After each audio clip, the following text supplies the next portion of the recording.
Assalamu alaikum. We are starting our class.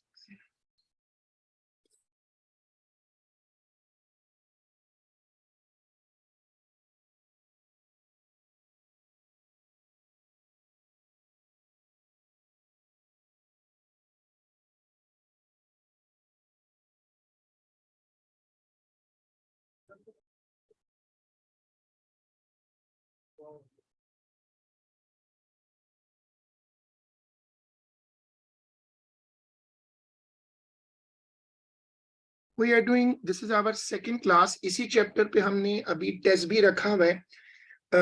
This is November 14 21 का 7. अगर question आपकी book में मिल जाए तो बुक में सॉल्व करो. डिफरेंट बुक्स यूज हो रही हैं, तो अगर रीड एंड राइट में या जो भी पास पेपर बुक है, अगर आप उसमें ढूंढ लेते हो, अगर आप पास पेपर वाली बुक में ढूंढ लेते हो तो आप उसमें सॉल्व करो.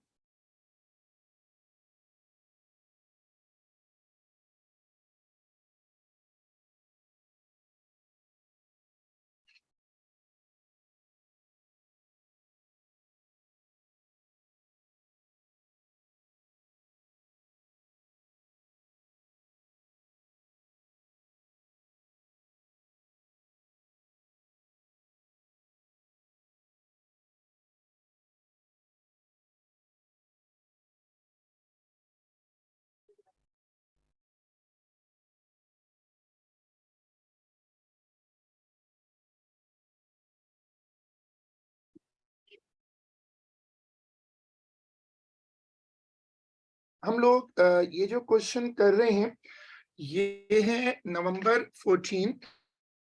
A cell with internal resistance supplies a current.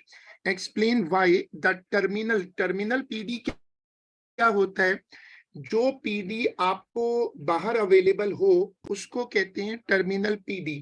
Is less than the EMF of the cell. ये बड़ा फेवरेट क्वेश्चन है इनका, और मैंने कई मरतबा एक्सप्लेन किया कि होता क्या है कि जब एक सेल वोल्टेज बनाता है तो उसको EMF कहते हैं.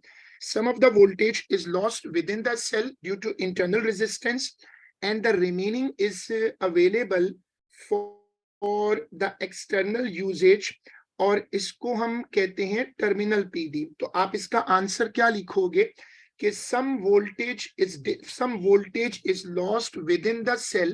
Some voltage is lost within the cell due to internal resistance. Due to internal resistance, due to which terminal PD is less than EMF. Due to which terminal PD is less than EMF. A battery of EMF 12 volt and internal resistance 0.50 ohm is connected to a variable resistor N of N, a resistor Y of constant resistance shown. ये जो dotted box बना होता है ये वाला, ये basically आपका पूरा सेल है, और ये वाली इंटरनल रेजिस्टेंस है. The resistance R of X is increased from 2 to 16. ये जो वेरिएबल रेजिस्टर लगा हुआ है, इसको ये कह रहे हैं कि मैं 2 से 16 करूंगा. इस वाले को I am taking from 2 to 16. The variation with R of the current I in the circuit is shown.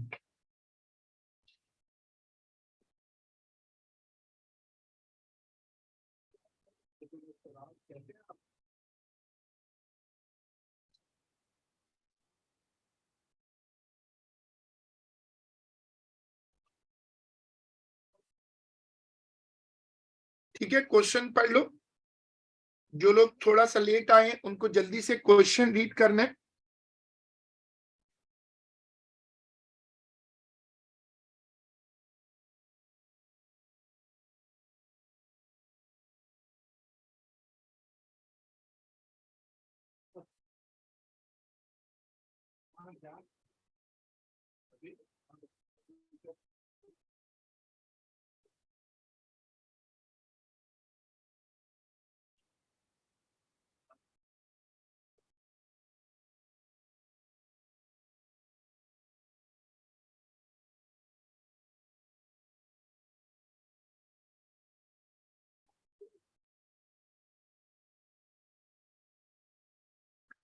Shayan बेटा हम लोग कर रहे हैं नवंबर 14 21/7। आई रिपीट, देखो अगर क्वेश्चन तुम्हारी पास पेपर बुक में है, मल्टीपल पास पेपर बुक्स हैं, अगर क्वेश्चन तुम्हारी पास पेपर बुक में है तो तुम बुक के ऊपर सॉल्व करो, तुम्हारा उस पे हाथ साफ होगा।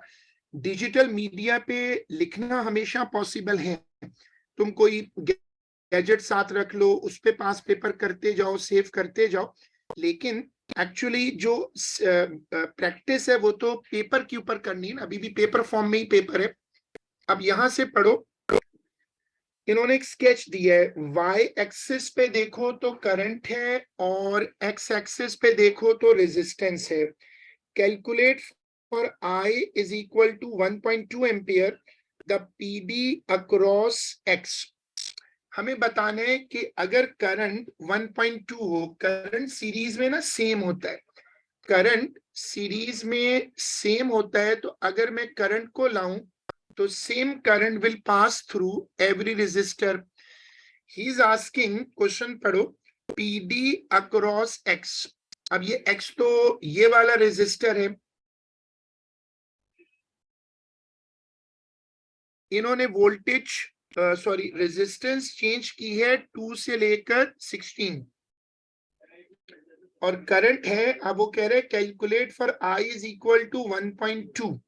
ऐसा करते हैं कि पहले 1.2 से रीड कर लेते हैं, हमें रेजिस्टेंस तो पता करनी पड़ेगी कि उस वक्त रेजिस्टेंस क्या है। तो अगर यहाँ 1.1 है तो ये 1.2 हो जाएगा,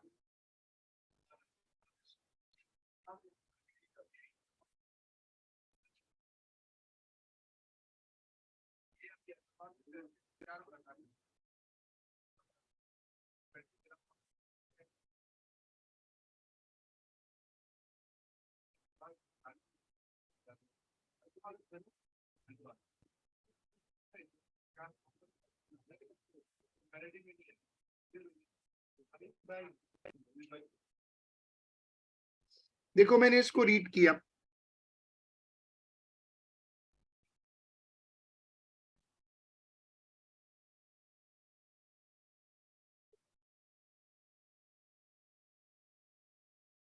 तो ये नंबर कितना होगा, आप मुझे हेल्प करो कि ये नंबर कितना होगा। If I am reading at 1.2, अगर मैं 1.2 पे जाके रीड करूं तो देखो ये नंबर क्या होगा, 5.8।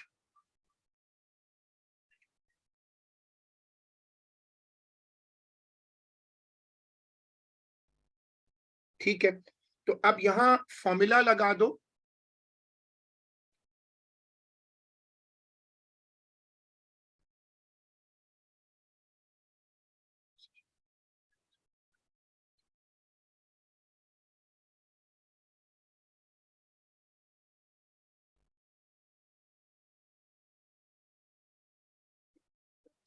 ये वाली कैलकुलेशन करो।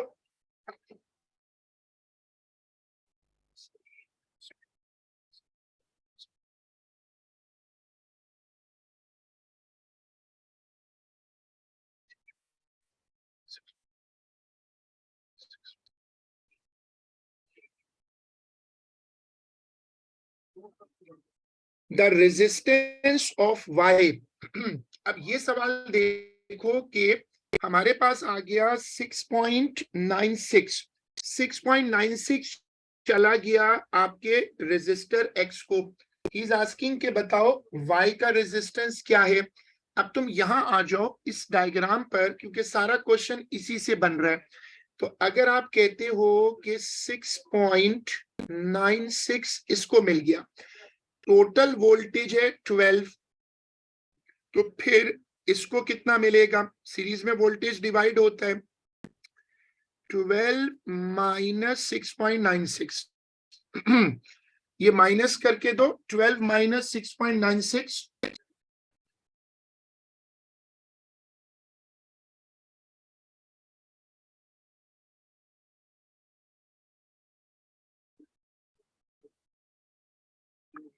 हमें पता चल गया कि वाई पर वोल्टेज कितना होगा। गुड, हमें वाई पर वोल्टेज मिल गया। अब तुम आ जाओ यहाँ पर, अब तुम्हें चाहिए कि तुम फॉर्मूला लिखो और उसको रीअरेंज कर दो।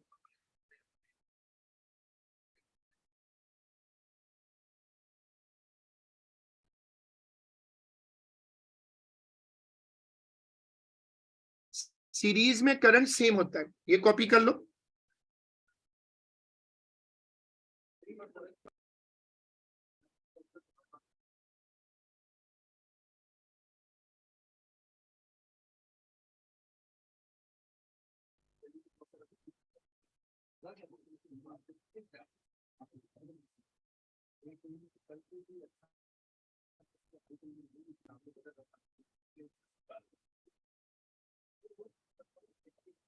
इसमें एक वोल्टेज का इशू आ रहा है जो हमें देखना पड़ेगा। इसमें आई थिंक के हमें ये भी देखना पड़ेगा कि इस पर कितना वोल्टेज है। ये जो इंटरनल रेजिस्टेंस है आर, इस पर भी वोल्टेज निकालना पड़ेगा, क्योंकि जो 6.96 का एक पोर्शन ना इस पर भी गया होगा। थोड़ी सी करेक्शन करनी पड़ेगी, क्योंकि जो इंटरनल रेजिस्टेंस है वो भी सीरीज में लगी हुई है। ऐसा करो कि पहले ये पता कर लो कि इंटरनल रेजिस्टेंस जो है उसको कितना वोल्टेज मिल रहा है। ये देखो इंटरनल रेजिस्टेंस है ना,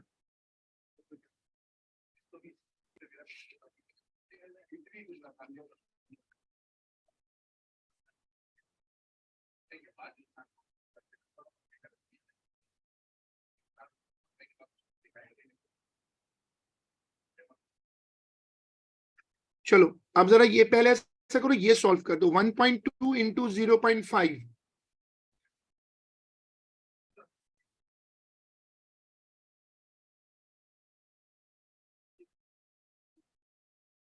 हाँ अब हम ऐसा करते हैं कि नाउ वी कैन वर्कआउट। इस पे हमें y पर एक मिस्टेक हो रही थी, तो एक बच्चे ने जैसे पॉइंट आउट किया, तो उसमें इंटरनल रेजिस्टेंस को कंसीडर करना चाहिए। 12 माइनस 6.96 प्लस 0.6, ये कॉपी करें, ये सॉल्व करें।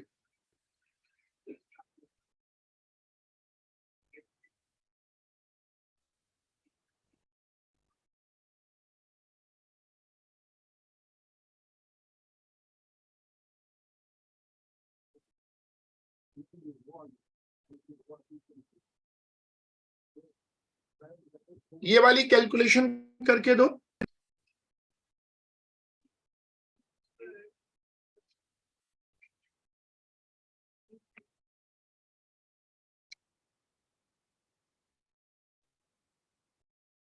ये आ गया 4.44 वोल्ट।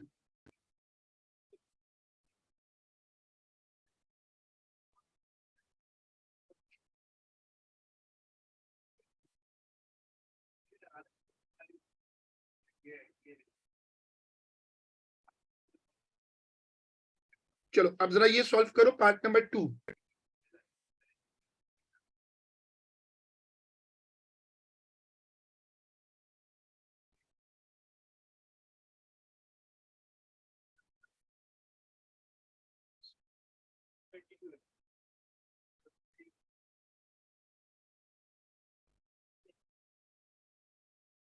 आंसर आ रहा है 3.7। बाकी लोग भी कंफर्म करो।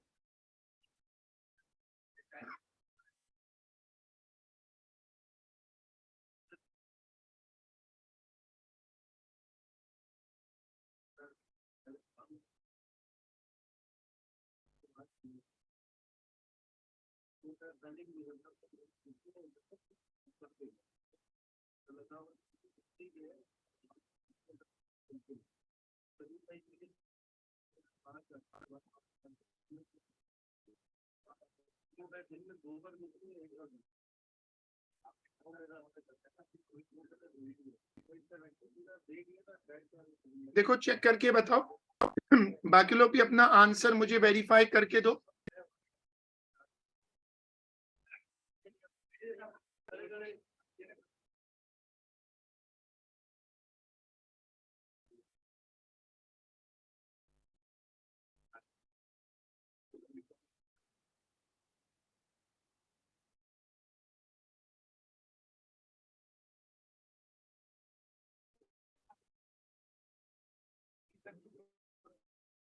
द पावर डिसिपेटेड लफ्ज इस्तेमाल हुआ है, power dissipated in the battery. Power dissipated in the battery. अब जो बैटरी है उसके अंदर जो पावर डिसिपेट हो रही है वो इसकी वजह से this is the internal resistance of 0.5। Current तो सेम है, करंट बैटरी में रेजिस्टर सीरीज में सेम रहता है, तो करंट तो सेम होगा, लेकिन जो रेजिस्टेंस है ना उसी को पुट करने में गलती होती है। तो तुम एग्जामिनर को बताओगे कि तुम स्मॉल आर यूज कर रहे हो। स्मॉल आर क्यों यूज कर रहे हो? क्योंकि बैटरी के अंदर जो पावर है उसकी बात हो रही है।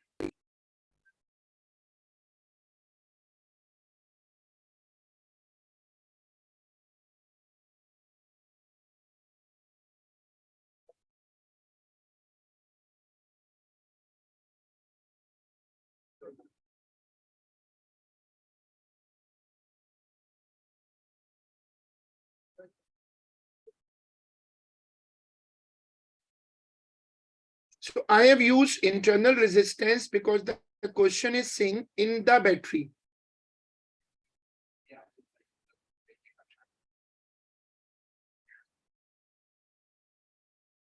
आंसर सजेस्ट हो रहा है 0.72। जो लोग बाकी ऑनलाइन है वो भी कैलकुलेशन में हिस्सा लो।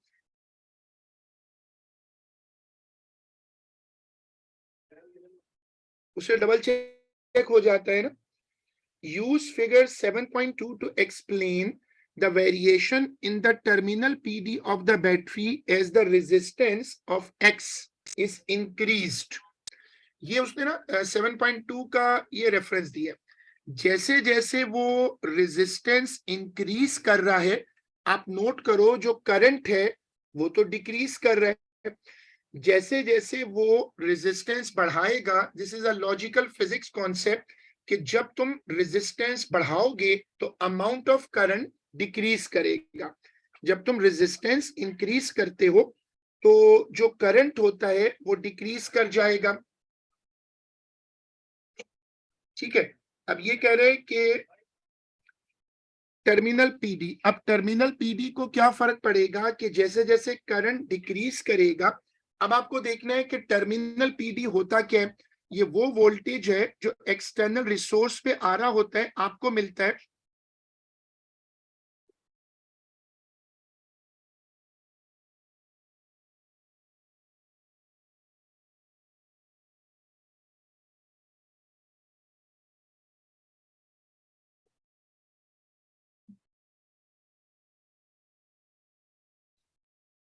What is terminal PD? The voltage available for external circuit is called terminal PD। जो वोल्टेज तुम्हें बाहर अवेलेबल होता है उसको कहते हैं टर्मिनल पीडी। अब देखो क्या होगा, हमने अभी उसने हमसे अभी पावर लॉस निकलवाया, ये वाला पावर लॉस निकला, ये वाला पावर लॉस का तुमने फॉर्मूला यूज किया I²R। जब तुम रेजिस्टेंस एक्स की बढ़ाओगे तो टोटल करंट डिक्रीज करेगा। करंट डिक्रीज करेगा तो जो पावर लॉस है बैटरी के अंदर वो कम हो जाएगा। जब पावर लॉस बैटरी के अंदर कम हो जाएगा तो तुम्हें ज्यादा वोल्टेज अवेलेबल होगा, तो जो टर्मिनल पीडी है वो इंक्रीज करेगा।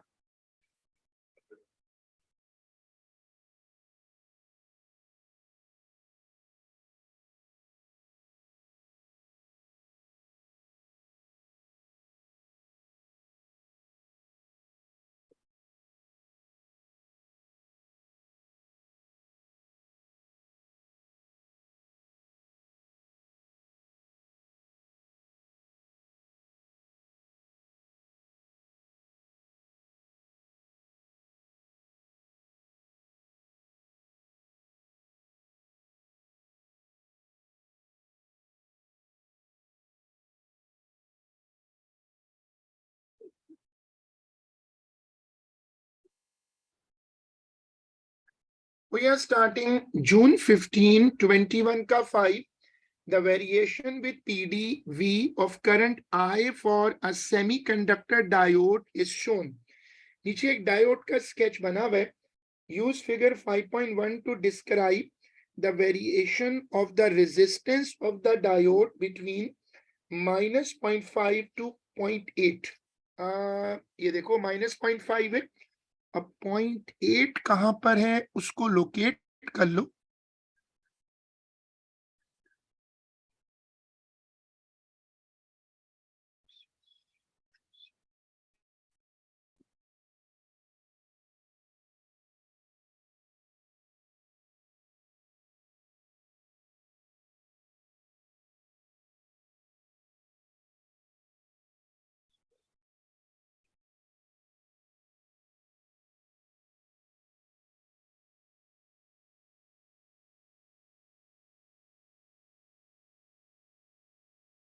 मैंने .8 की पोजीशन मार्क की है, ये .8 है, तो समझो पूरे ग्राफ का ही मांग रहे हैं। Use the figure to describe the variation of resistance of the diode between the voltage. अब हम पहले ऐसा करते हैं कि यहां से यहां तक देख लो, इस रेंज के अंदर ग्राफ ऊपर उठा ही नहीं, तो करंट जीरो चल रहा है। इस रेंज के अंदर जो करंट है वो जीरो है। अगर करंट जीरो हो तो रेजिस्टेंस क्या होती है? मैंने ये क्लास में पता समझाया था, ये ए लेवल का बड़ा इंटरेस्टिंग कॉन्सेप्ट है कि V is equal to I R करो और उसमें R को सब्जेक्ट बनाओ, तो R क्या होगा? V upon I. V कुछ भी रख लो, ठीक है, लेकिन करंट को तुम कह रहे हो जीरो। अगर डिनोमिनेटर में जीरो हो तो it will become infinity. Resistance will be infinite.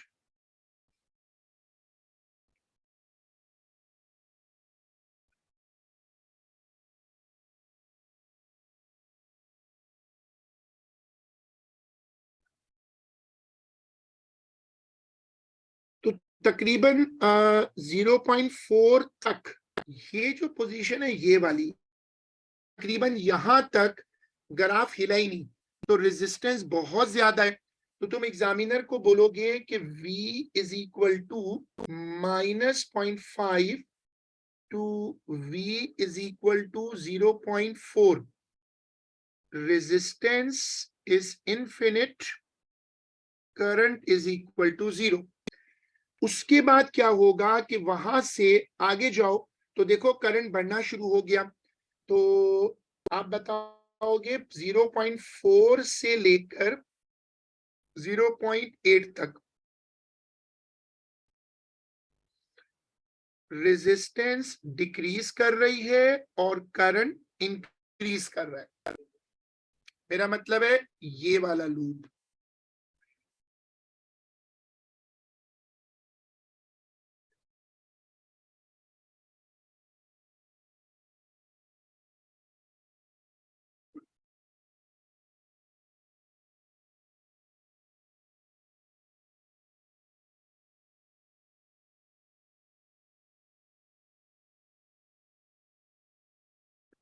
The figure on figure 5.2 sketch the variation with PD of current I for a filament lamp. Filament lamp के स्केच मैंने क्लास में भी बनवाए थे और मैंने कहा था इनको याद करना है, क्योंकि जो फिलामेंट स्केच होता है वो नेगेटिव में नहीं जाता, उसका ग्राफ जो है वो हमेशा वोल्टेज की तरफ मुड़ेगा क्योंकि रेजिस्टेंस बढ़ेगी।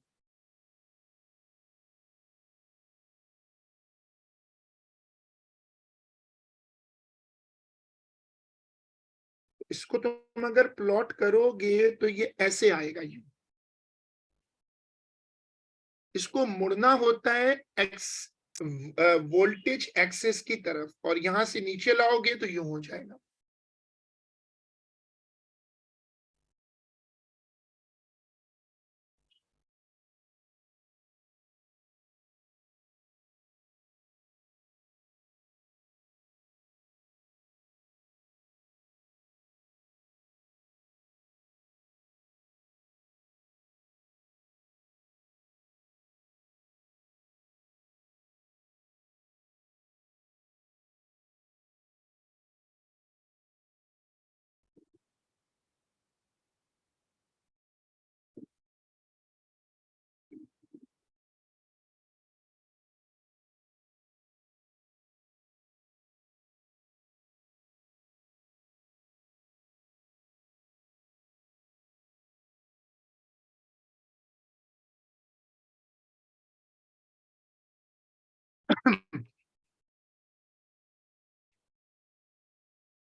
अब जरा ये वाला पार्ट देखो।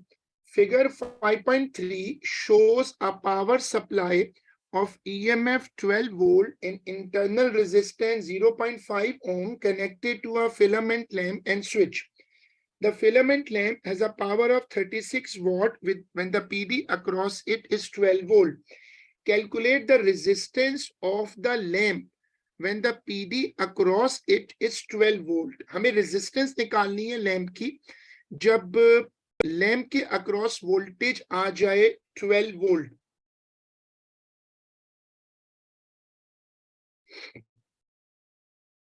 तो यहां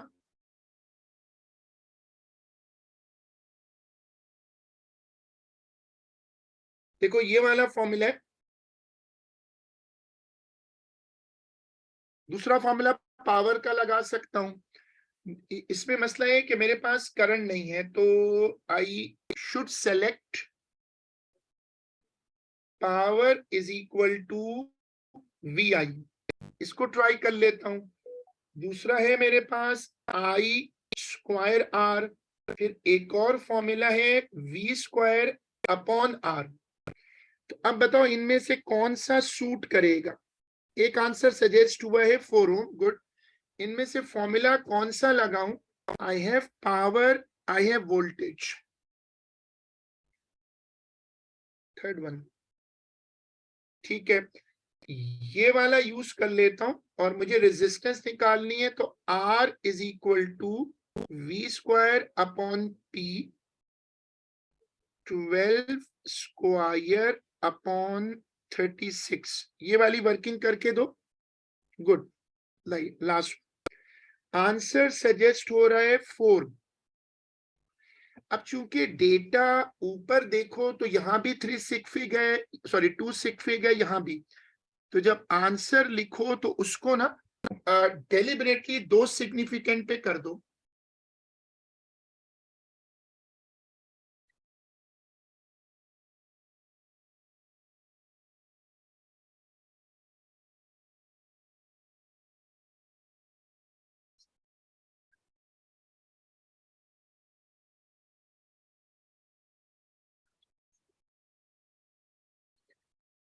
The switch is closed and the current in the lamp is 2.8 ampere. Calculate the resistance of the lamp.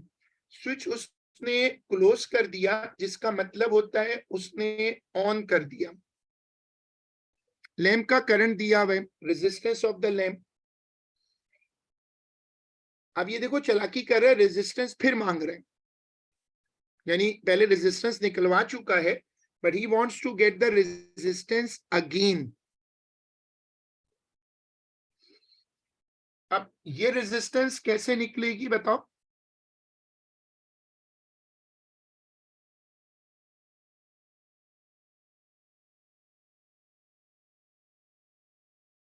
हम वोल्टेज, हम बेसिकली रेजिस्टेंस निकाल चुके हैं 4।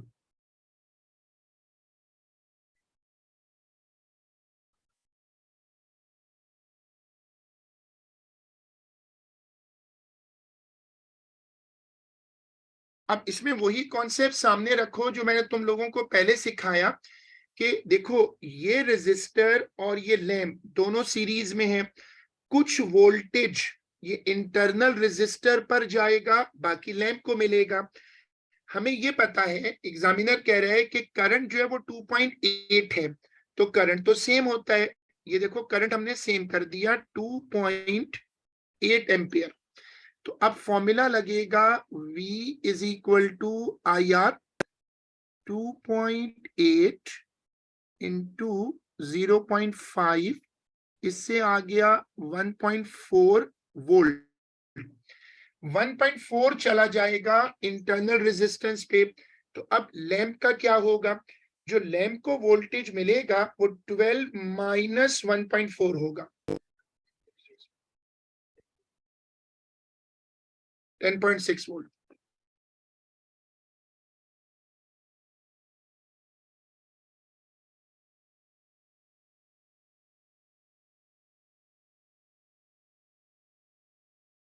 ठीक है, now we are here, we can work it out.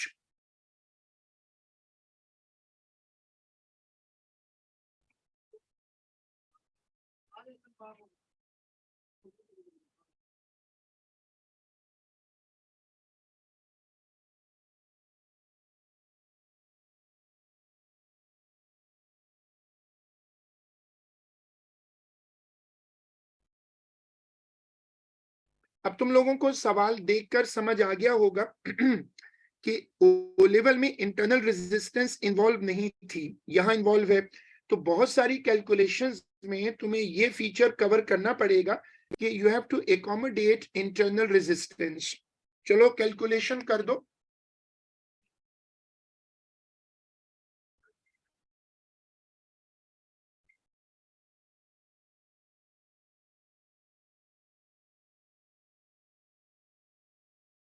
Explain how the two values of resistance calculated in C provide evidence for the shape of the sketch you have drawn in B.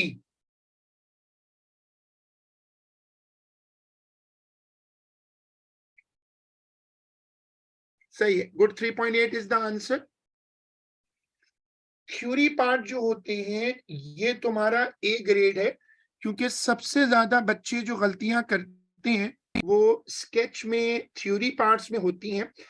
Her average, above average बच्चा calculation ठीक करके आता है, but many people got stuck in the sketches and the theory. He says कि तुमने एक sketch बनाया था, यहां पर देखो ये जो फिलामेंट लैंप होता है, हम दिखाते हैं कि उसकी रेजिस्टेंस बढ़ रही है. अब वो कह रहे हैं तुम्हारे आंसर 2 आ गए हैं.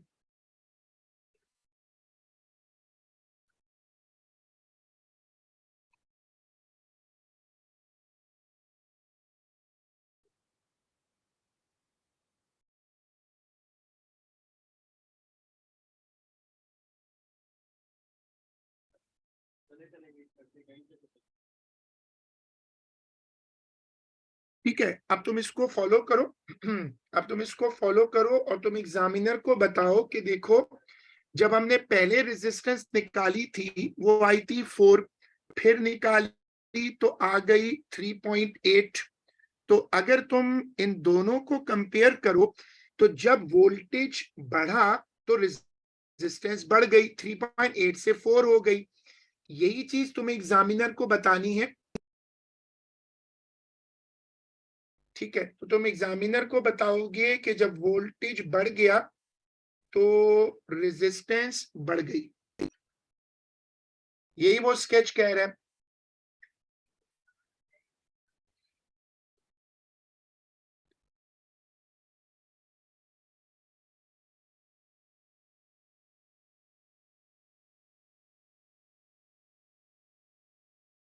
The IV characteristics of a semiconductor diode is shown in the figure.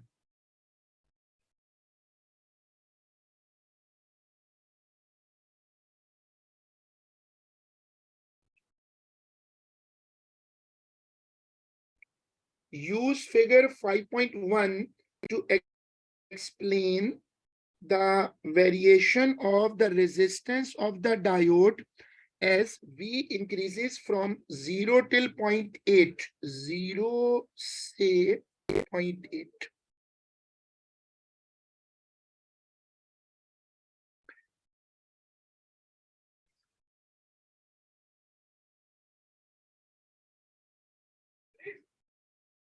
ये रेंज है.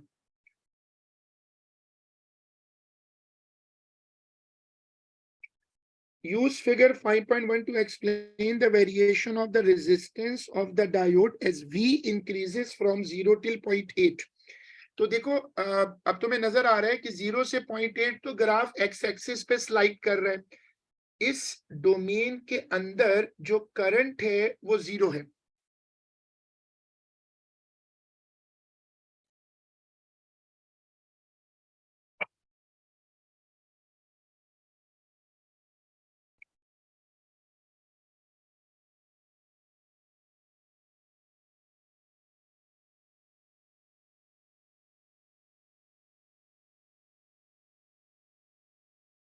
ठीक है, अब तुमने क्वेश्चन पढ़ लिया, ये वही क्वेश्चन है, दोबारा वही लॉजिक बनाओ। R is equal to V upon R, R is equal to voltage कुछ भी हो लेकिन करंट जीरो है, तो रेजिस्टेंस आएगी इन्फिनिट।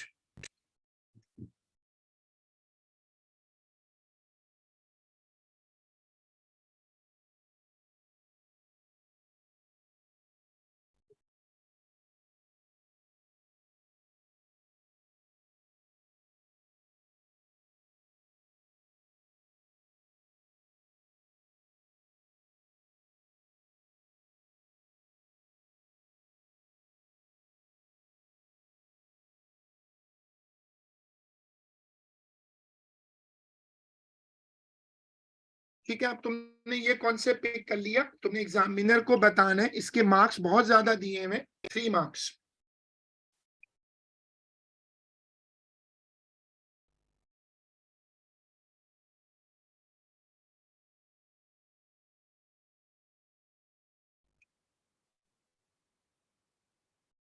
इसमें एक गलती मुझसे हो रही है, आई एम सॉरी, 0.8 तक इसने बोला है ना, तो 0.8 जो है वो तो यहां तक है, आई एम सॉरी, 0 till 0.8, तो करंट यहां तक जो करंट है वो 0 है, मैंने करेक्शन कर दिए। उसके बाद यहां से आगे जाएं, ये वाली डोमेन, तो इसमें जो करंट है वो बढ़ रहा है और रेजिस्टेंस डिक्रीज कर रही है, मैंने करेक्शन की है इसमें। अब आप इसको तभी 3 मार्क्स दे रहे हैं, शुरू में जो ये वाला पार्ट है इसको एक्सप्लेन करो, फिर इस वाले पार्ट को करो, और फिर वो ऊपर तक जाएगा। ये वाला पार्ट 2 पीसेस में एक्सप्लेनेशन दे दो, तो तुम लिखो कि फ्रॉम 0 टिल, अब ये नंबर क्या है, 0 1 1, 1 से भी 1 से थोड़ा आगे है, जहां तक लाइन एक्स एक्सिस पर है, तो आप लिखोगे कि initially current is 0 and resistance is infinite, जो लिखना चाहें, initially current is 0, resistance is infinite,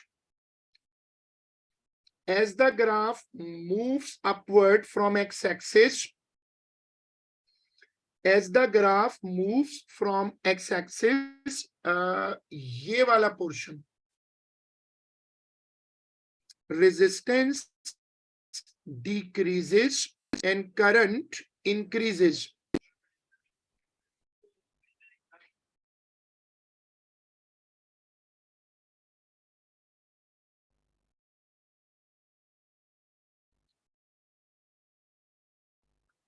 Use figure 5.1 to determine the resistance of the diode for a current of 4.4 milliampere.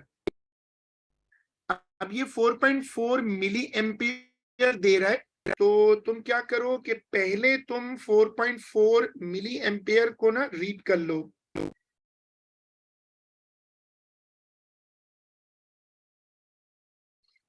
4.4 milli ampere.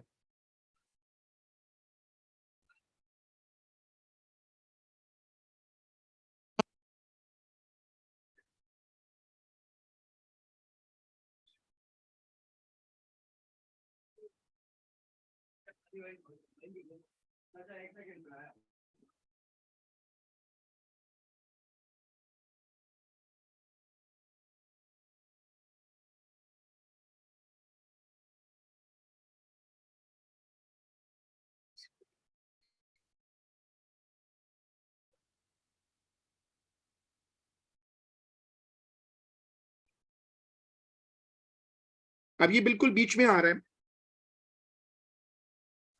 what I am getting is 0.50 volt, ये मुझे value मिल रही है।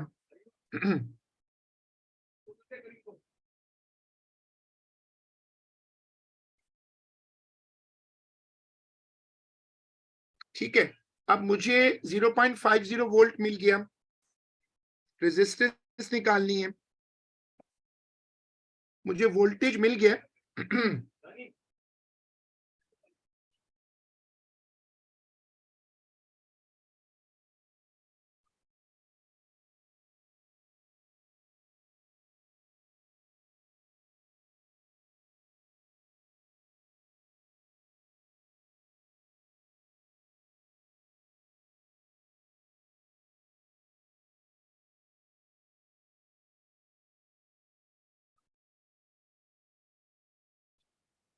चलो अब values put करो और solve करके दो।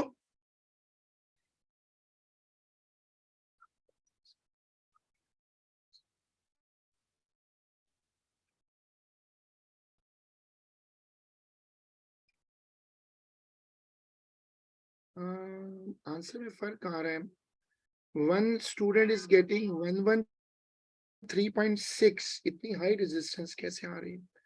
दूसरे का आंसर बहुत कम आ रहा है, सो डिविएशन इज अ लॉट। दो आंसर आ रहे हैं 113 114 की रेंज में। अब लग तो रहा है कि रेजिस्टेंस काफी ज्यादा आ रही है, लेकिन आ सकती है क्योंकि डायोड है, वैसे है 113.6, तो मैं उसको कर देता हूं 114। अगर 114 लेता हूं तो 3 सिग्फिग है, मैं चाहूं तो इसको लिख सकता हूं 110 भी। 110 में दो सिग्निफिकेंट फिगर्स हैं,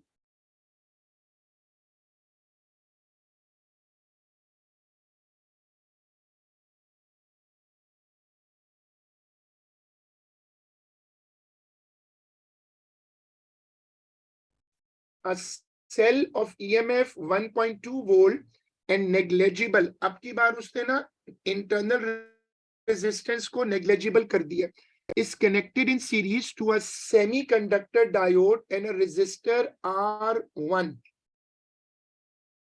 सर्किट नीचे बनाया उसने, इंटरनल रेजिस्टेंस को हटा दिया। a resistor R2 of resistance 375 ohm is connected across the cell. Diode has the characteristic shown in figure 5.1। यही स्केच फिर अप्लाई कर रहा है, और कहता है the current supplied by the cell is 7.6 milli ampere. कह रहे ये बताओ R2 में कितना जाएगा। अब अगर 7.6 आए तो 7.6 जब यहां पहुंचेगा तो वो डिवाइड होगा, जंक्शन बन रहा है ना, देखो ये जंक्शन है, यहां पहुंच के करंट डिवाइड हो जाएगा, कुछ डायोड में जाएगा और कुछ नीचे रेजिस्टर में जाएगा। लेकिन पैरेलल में वोल्टेज सेम होता है, पैरेलल में वोल्टेज सेम होता है, ये 12 ये 1.2 है, तो इसको मिलेगा 1.2 वोल्ट, उसको रख के वर्कआउट करते।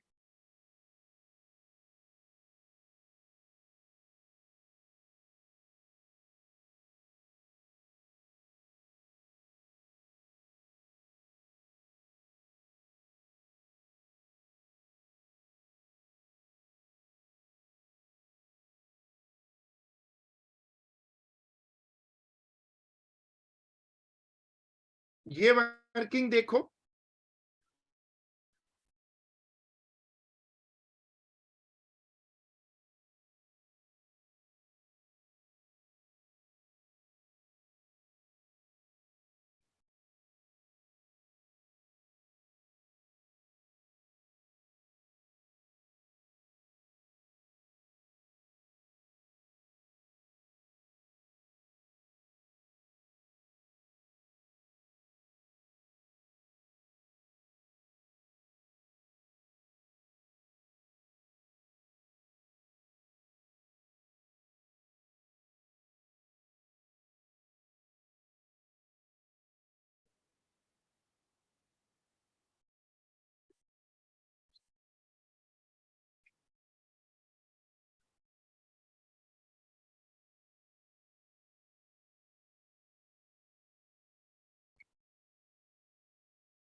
The resistance of R1। अब देखो हमें करंट मिल गया और हमें टोटल करंट भी पता है। अब जो करंट है वो डिवाइड होगा। अब जो करंट नीचे चला जाएगा, जो करंट नीचे R2 में जाएगा, वो तुम्हें मिल गया। तुम अगर उसको माइनस कर दो 7.6 मिली एम्पियर से, तो तुम्हें वो करंट मिल जाएगा जो ऊपर डायोड में जा रहा है। बस मिली एम्पियर का ख्याल रखना, हमें पता करना पड़ेगा कि करंट है कितना। तो मैं क्या करता हूं कि मिली एम्पियर को एम्पियर बना लेता हूं, ऐसे माइनस करता हूं जो आंसर मुझे मिला है अभी, ये वाला, और ये मैं ले आता हूं 7.6 माइनस 3.2।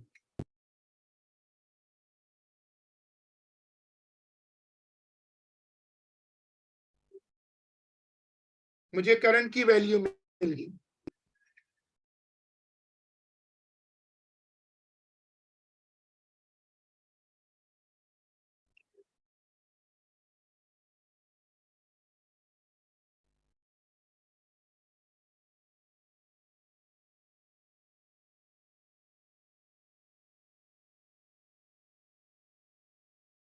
टू 73। हमें वर्कआउट करना है रेजिस्टेंस ऑफ R1। हमें करंट तो मिल गया, तो अगर करंट मिल जाता है तो ये तुम्हारी रेजिस्टेंस है। तो R इज इक्वल टू, मसला आ रहा है वोल्टेज का, वोल्टेज क्या रखें इसमें, क्योंकि बीच में डायोड भी घुसा हुआ है। डायोड कुछ वोल्टेज पूरा 1.2 तो R1 को नहीं मिलेगा ना, क्योंकि डायोड भी अपना शेयर लेगा। 4.4 10 पावर -3 का मतलब है 4.4 मिली एम्पियर। ऊपर चलते हैं, 4.4 मिली एम्पियर पे आते हैं, देखें वहां वोल्टेज कितना है। जब हमने 4.4 रीड किया था तो हमारा वोल्टेज आया था 0.5, ठीक है। अब ये इसने ट्रैप बनाया हुआ है, क्योंकि 0.5 तो डायोड खा लेगा। अब जो बचेगा वो इसको मिलेगा। तो मैं क्या करूं कि मैं पहले ना वोल्टेज निकाल लूं। तो V कितना होगा इसका, 1.2 माइनस 0.5।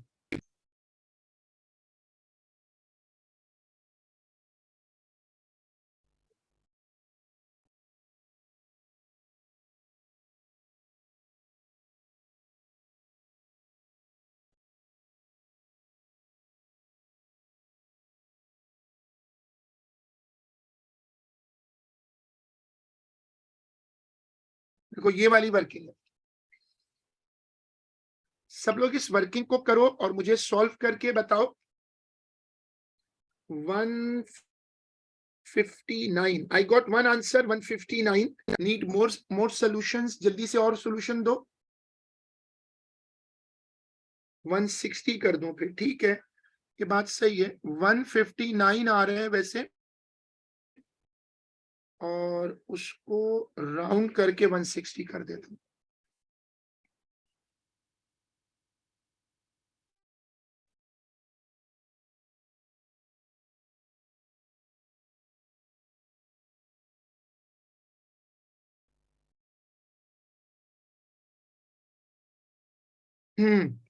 सही है।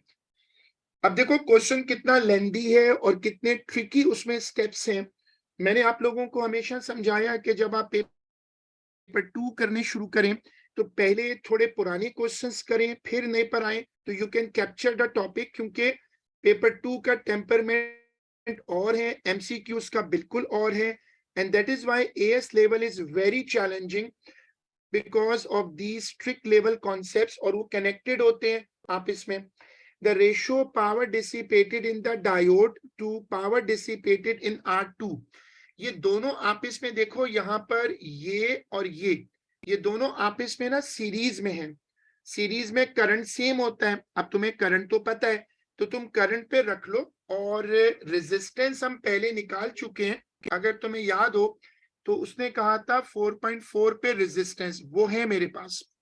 रेजिस्टेंस से रेशियो बना लेते हैं। रेशियो इनका बड़ा फेवरेट टॉपिक है, और मैंने तुम लोगों को कई मर्तबा ये सिखाया कि एक फॉर्मूला को तुम दो मर्तबा लिखकर 1 2 कर सकते हो। अब जैसे ये फॉर्मूला, ठीक है, एक मर्तबा इसको 1 के साथ लिख लो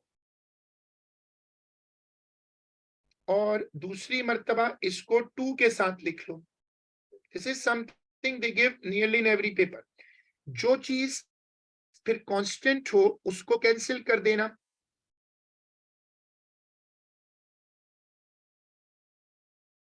देखो ये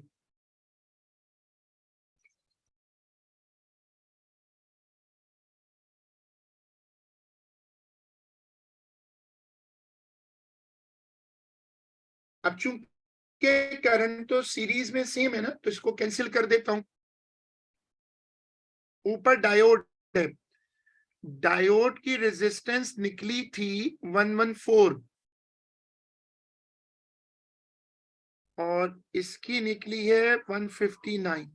अब रेशो बना दो।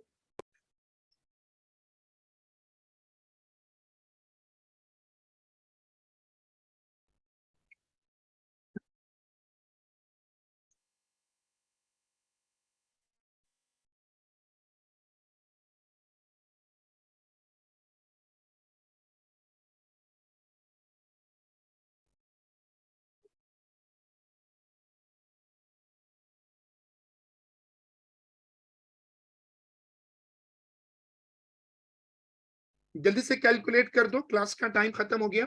रेशो कैलकुलेट कर दो।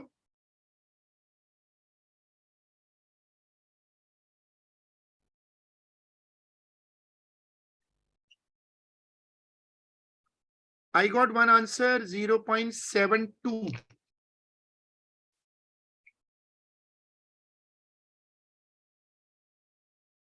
और भी कोई चेक कर ले।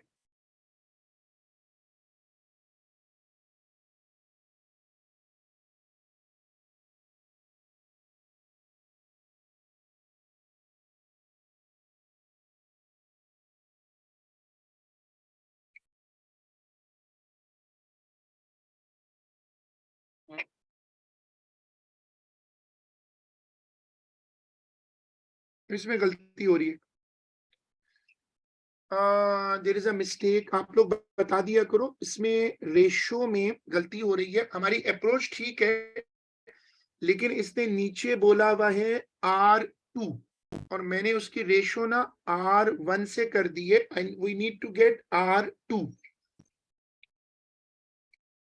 तो रेशो में हमें R2 को कंसीडर करना पड़ेगा। हमें दोनों के करंट पता है, तो हमें रेशो में R2 को कंसीडर करना है। इसमें R2 नीचे वाला है, तो जब आप इसको बनाओगे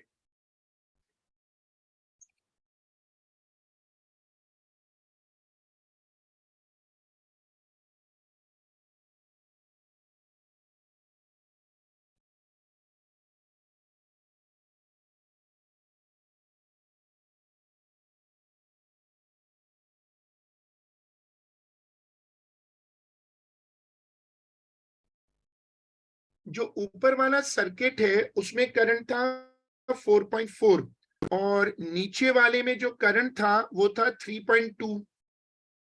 तो अब इसको लाओ 4.4 अपॉन 3.2 स्क्वायर और ऊपर आएगा R1 की वैल्यू थी, हमने R1 निकाला था 159 और 116, बाद में राउंड कर दिया था 159 और ये था 114। सही। कैलकुलेशन रिपीट होगी because I took it by mistake R1 while I had to take R2।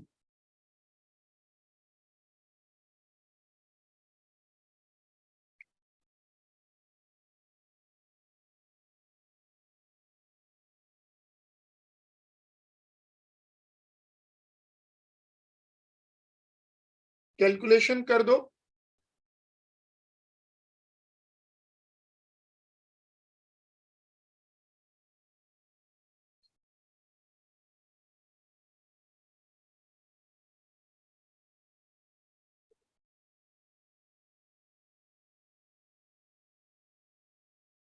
गलती हो रही है, 375 है, फिर गलती हो रही है, एक सेकंड यार, क्या, सॉरी, हाँ रेजिस्टेंस तो 375 है,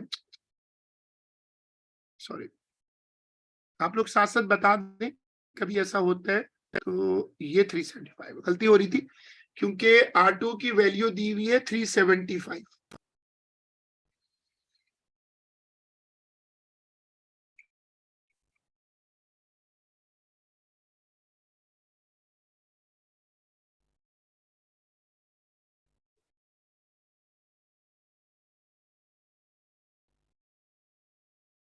अब फिर आंसर में फर्क आ रहा है,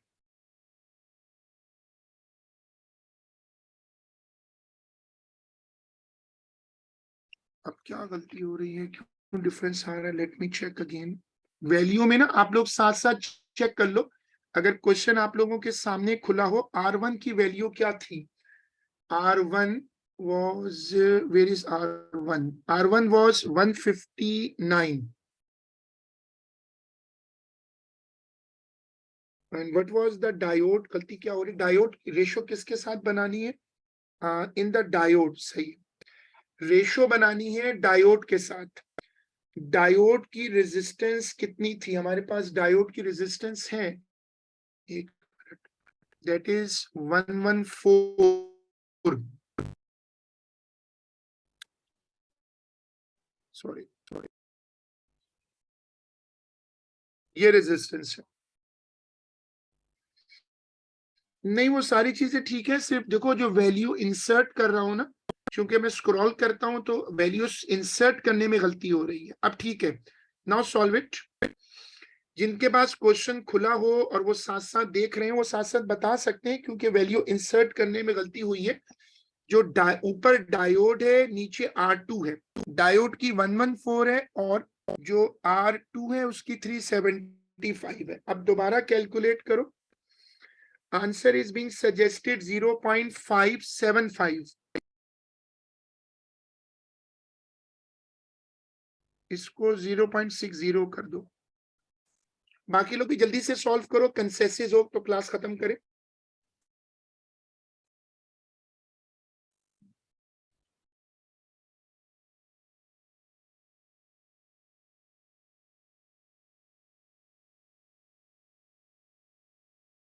सही है, we have a consensus now, this is the right answer. जो आखिरी पार्ट में गलती हुई, मैं उसको रिपीट करता हूं कि whenever you are solving a question you have to carefully see the name, ऊपर डायोड था, नीचे R2 था। मैंने ये गलती की थी कि डायोड की जगह R1 की रेजिस्टेंस रख दी थी, and that is a serious mistake. Paper में ये ब्लंडर होते हैं और आपको रीड करना होगा, कैलकुलेशन सारी ऊपर से फॉरवर्ड हो रही है। It's over for today and we will inshallah do it in the next class. Allah Hafiz.